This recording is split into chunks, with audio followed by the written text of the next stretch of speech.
Napuno ng emotional wins ang ating weekend nang itinanghal ang grand winners ng The Voice Kids at The Clash 2024 na sina Neven at Naya.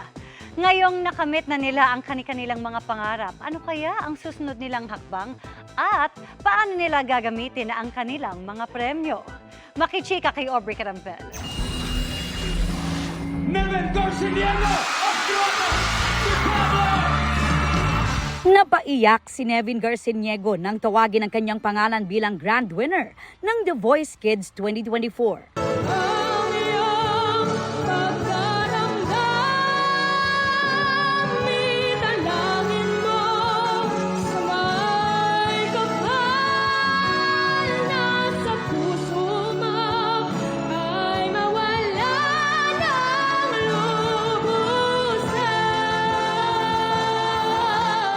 Maraming napabilib sa kanyang powerful rendition ng kantang May Bukas Pa. Sobrang saya po kasi nanalo po ako at nagpapasalamat din ako sa lahat ng friends na na-make ko po sa journey ko. Nakalaban ni Neven sa Grand Finals, sina Makmak Punay ng Jewel Squad ni Coach Julian San Jose, Hebron Ikal from Stelbound ni Coach Stel, at Wences Gemiana ng Team Believe ni Billy Crawford. Si Neven nagwagi ng 1 million pesos, house and lot at management contract under UMG Philippines. Present sa awarding, si GMA Entertainment Group Senior Vice President Lilibet Razonable. Nang tanungin kung ano ang kanyang gagawin sa napanalunan. Isasave ko po para po sa aking future. May mahalagang payo rin sa kanya si Coach Pablo. Wag niya kakalimutan yung mga tao na nakasama niya dun sa journey niya. Yung mga friends niya, yung mga tumulong sa kanya nung nagsisimula pa lang siya. And syempre, kahit gaano kataas yung maabot niya, talagang kailangan maalala niya kung saan siya nanggaling. The Clash 2024 Grand Champion is Naya Abby! Emotional din ang tinaguriang soulful Gen Z ng Las Piñas na si Naya Ambi ng tanghaling Grand Champion sa The Clash 2024. Napahanga ni Naya ang judges sa kanyang winning performance ng kantang I'll Be There sa final one-on-one clash. Just call my name and I'll be there. Kung saan nakatapat naman niya si Chloe Redondo, ang trending streamer ng Laguna na pinerform naman ng My Heart Will Go On. 1 million pesos, Sparkle GMA Artist Center Management Contract at House and Lot ang mga napanalunan ni Naya na iniabot sa kanya ng mga opisyal ng GMA Network sa pangunguna ni GMA Entertainment Group Senior Vice President Lilibet Razonable. Kinanta rin ni Naya ang victory song na Bituing Pangarap, composed by Paul Rosa, na mula sa The Clash Top 24. Ito na ang oras na aking iniintay. Nakikita ko na ang aking tagumpay. Kaya ngayon ako'y narito, muling susubok sa pangarap ko. Ang ganda nung Ngayong Lunes, sumalang naman sina Naya and Neven sa Fast Talk with Boy Abunda kasama si The Clash Season 3 champion Jessica Villarubin. Ang bilis ng mga pangyayari, parang, wait, teka lang. Kailangan ko muna i-absorb, pero yun po, happy din po ako sa mga opportunity na dumadating. Aubrey Carampel, updated sa showbiz happening. Stronger than ever ang friendship ni na David Licauco at Dennis Trillo dahil sa naging trip nila to Japan. At ngayong nagbabalik na siya sa Pilipinas, ano kaya ang holiday plans ng pambansang Ginoo? Makichika kay Lars Santiago.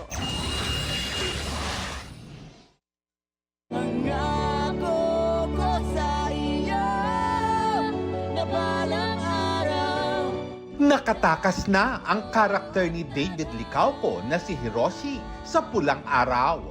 Pero mas kaabang-abang pa raw ang mga mangyayari sa Kapuso family drama. Yung how he will fight for Adelina, I think number 1. Number 2 also yung mga kung magiging hero ba ako or hindi, if mamamatay ba ako or hindi, di ba? Kasi again, it's war and anybody could die, di ba? So yun yung kailangan nilang abangan. Recently lang, magkasamang nagbigay ng good vibes sina David at Dennis Trillo sa Japan. Sobrang na-enjoy raw ni David ang pagsasama nila roon. Fun, honestly. I got to bond with Dennis. I got to talk to him sa plane. Wala nga daw siyang tulog pero nag-end up kami nag-usap ng buong plane ride papuntang Japan. Kaya nakakatawa, learned a lot from him, and honestly, like, Dennis is such a good guy. Someone I look up to talaga, and he also taught me to do content creation. Hangang-hanga rin nga raw si David sa mga ginawa nilang content na pinusuan ng netizens. Ngayong nakabalik na ng Pinas si David, getting ready na siya para sa holiday celebration kasama ang pamilya. I'm going to Bulasin with my family on the 24 to 26. Yeah. And then for the New Year's, I think I'm going back to Bicol, to my lola's province, hopefully. And sa end of January, I'm going to Hong Kong. Lar Santiago, updated sa showbiz happening. Di pa tapos ang plot twist sa GMA Prime series na Widow's War. Pahabol bago matapos ang taon ang crossover ng inaabangang serye sa Afternoon Prime. Makichika kay Nelson Canlas. Alam mo na pala na si Vivian. May bagong girian na namang namumuo sa pagitan ng mga palasyos ng Widow's War. Ang magtiyahin na mag-ina pala na sina Aurora played by Jean Garcia at Rebecca na ginagampanan ni Rita Daniela. Sa korte na, dadalhin ang laban. At dahil kailangan ni Rebecca ng magaling na abogado, to the rescue si Attorney Lilet Matias ng GMA Afternoon Prime. Para kay Jean, isang malaking hamon nito dahil lumabas daw siya sa kanyang comfort zone during taping.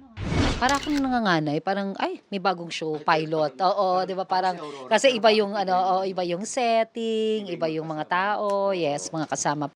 Dati nang nagkatrabaho sina Jean at Joe Berry sa Kapuso series na The Gift, kung saan kasama nila si Alden Richards. Kaya't parang reunion daw ang kanilang pagsasama sa crossover ng Widow's War at Lilet Matias, attorney at law. Ang tagal namin nag-hug kanina bago yung eksena kasi nga sabi niya na-miss niya din ako. Na-miss ko din siya. So lagi kong sinasabi kung kailan ba kami magkikita. Ayan, natupad na po ngayon. First time namang magkakatrabaho sina Joe at Widow's War half-sisters Rita at Bea Alonso. It's very interesting na nagko-crossover. Parang apart from yung Widow's Web, Widow's War, Royal Blood franchise, this is the first crossover outside of that franchise. On and off cam, warm naman yung welcome nila. So masaya po ako na nakalipat din ako dito. Nakabisita ako sa set ng Widow's War. My gosh, she's very good. She's a great actress. Ang sarap niyang ka-eksena. Sobrang open niya. After a few months, this is my comeback again to portray Rebecca. Mas na-excite ako nung nakita ko si Miss Jean kasi sobrang na-miss ko siyang katrabaho. Nelson Canlas, updated sa Showbiz Happenings. Sabay sa nalalapit na comeback ng Walang Matigas na Pulis sa Matinik na Mrs. Season 3, ang malaking revelation ni Senator Bong Revilla tungkol sa kanyang mga anak. Makichika kay Lar Santiago.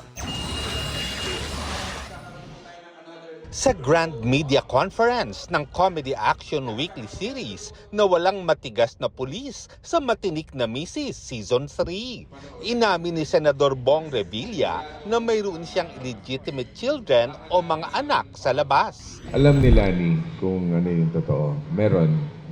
But I'm not going to, Pero meron. At makikilala nyo rin yun kung sino siya, but kung sino sila.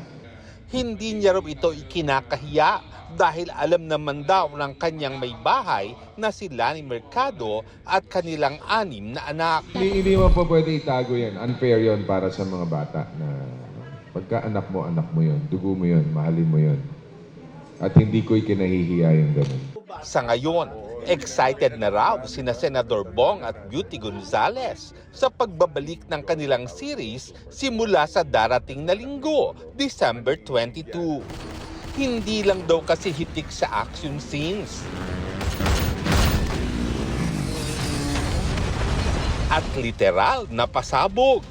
Marami ring dagdag sa cast, gaya ni na Gloria Diaz, Rafael Andicho at si Jillian Ward na makakasama rin ni Bong sa isang malaking pelikula. Kung ano yung hinahanap nila sa pelikula, makikita nila sa telebisyon. Ayaw natin silang i-shortchange. Sana wag nilang palagpasin kasi 7 weeks lang to eh. Mm-hmm. Yeah, so every week may iba-ibang pasabog and talagang very exciting. Yeah. Kasama rin sa MediaCon sina Carmi Martin, Jess Tony Alarcon, Joko Diaz, Leo Martinez, Lizelle Lopez, May Bautista, Nino Mulak at ang social media personality na si Boss Toyo na aarte sa unang pagkakataon.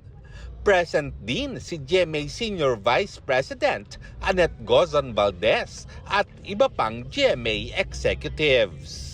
Pero ngayon natutuwa ako na instead of a movie, ang partnership naman niya with GMA is a TV show na walang matigas na pulis sa matinik na Mrs. Season 3 dahil mas maraming makakapanood sa TV at ito ay libre. So mas masaya ako na mas maraming mabibigyan ng regalo si Sen sa kanyang programa sa telebisyon.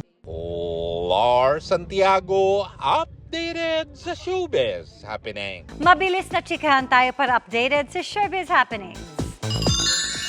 Kinilala si Green Bones Direk Zig Dulay bilang isa sa 10 Outstanding Young Men awardees ng 2024. Binigyang pagkilala ang director sa category na Arts and Culture para sa TV at pelikula. Kilala si Direk Zig sa ilang proyekto gaya ng award-winning film na Firefly at ang upcoming MMFF film na Green Bones. Siya rin ang nasa likod ng mga GMA Prime series na Widow's War, My Guardian Alien at Maria Clara at Ibarra. May another set of Sparkle graduates na naman tayo this month. Very proud sa bagong batch of stars si Sparkle Workshop Facilitator Ana Fileo dahil sa kanilang galing at talentong ipinakita. Sabi ni Ana, pwede na isalang ang iba sa kanila sa GMA projects. Iba't ibang personalidad mula sa creative industry ang dumalo sa konsyerto sa Palasyo para sa pelikulang Pilipino sa Malacanang. Present sa gathering ang cast members ng mga pelikulang kalahok sa 50th Metro Manila Film Festival, kabilang si Rudo Madrid na bida ng GMA Pictures at GMA Public Affairs na Green Bones. Naroon din si GMA Network Senior Vice President Attorney Annette Gozon Valdez at iba pang GMA executives. Nag-perform naman si newly signed Sparkle artist Gian Magdangal. At kinilala rin sa event ang tagumpay ng highest-grossing Pinoy film na Hello Love Again na collab film ng GMA Pictures at Star Cinema.